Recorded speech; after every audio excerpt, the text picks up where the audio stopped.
উন্নয়ন প্রকল্পে 1,74,00,000 টাকা ব্যয়ে রাস্তা নির্মাণের কাজের সূচনা করলেন বারাবণীর বিধায়ক বিধান উপাধ্যায়। বরাবণীর বিধায়ক তথা আসানসোল পৌর কর্পোরেশনের মেয়র বিধান উপাধ্যায় শনিবার সালানপুর ব্লকের সালানপুরে প্রায় 1,74,00,000 টাকা ব্যয়ে নির্মিত নিমতলা থেকে কালীতলা পর্যন্ত 1.5 কিলোমিটার দীর্ঘ কংক্রিটের রাস্তার ভিত্তিপ্রস্তর কাজের সূচনা করেন। এদিন ফিতায় কেটে ও নারকেল ফাটিয়ে এই কাজের সূচনা করেন তিনি জানান, মুখ্যমন্ত্রী মমতা ব্যানার্জি উন্নয়ন ছাড়া কিছুই বোঝে না, তাই সমস্ত গ্রাম শহর প্রতিটি স্থানে যোগাযোগ ব্যবস্থা মজবুত করার জন্য পাকা রাস্তা নির্মাণের কাজ চলছে। একই সাথে পথশ্রী প্রকল্পে একাধিক রাস্তার নির্মাণের কাজের সূচনা হয়ে গেছে।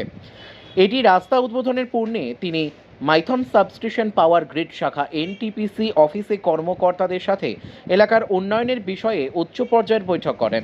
বৈঠকের মূল বিষয় ছিল জমিদাতাদের পরিবারের ভবিষ্যৎ ও এনটিপিসি আরসিএসআর ফান্ড এর কাজ নিয়ে আলোচনা।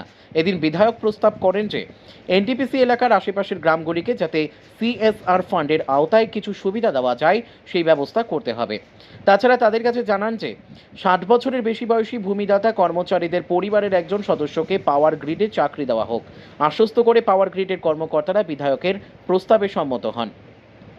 মেয়র বিধান উপাধ্যায় বলেন যে এই অঞ্চলটি স্থিতিশীল উন্নয়নের মধ্য দিয়ে যাচ্ছে এবং ভবিষ্যতেও তা অব্যাহত থাকবে। আমাদের মুখ্যমন্ত্রী মমতা বন্দ্যোপাধ্যায় হলেন উন্নয়নের প্রকৃত স্থপতি।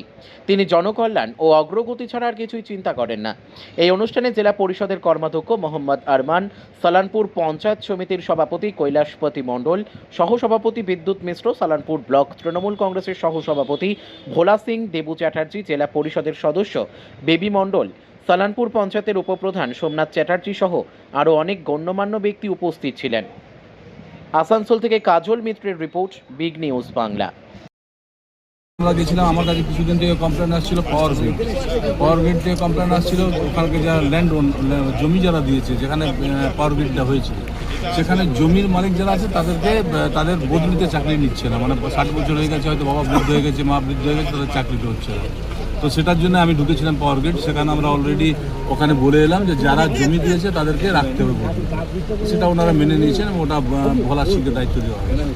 তারপর এখন ঢুকেছিলাম এটা আমরা সালানপুর পঞ্চায়েতের খুদিকার গ্রামের কাছে। খুদিকার থেকে রেলগেট থেকে আমাদের নিমতলা এবং খুদকার থেকে আমাদের থানা এবং খুদকার থেকে আবার এখানে আমাদের স্কুলটা পর্যন্ত প্রায় 1,74,00,000 টাকা দিয়ে এই রাস্তার ডিমান্ড ছিল মানুষের এবং এই রাস্তাটা দরকার, জরুরি ছিল। এটা ঢালাই রাস্তা এটা করা হবে, এটারও উদ্বোধন আজকে। ঠিক আছে।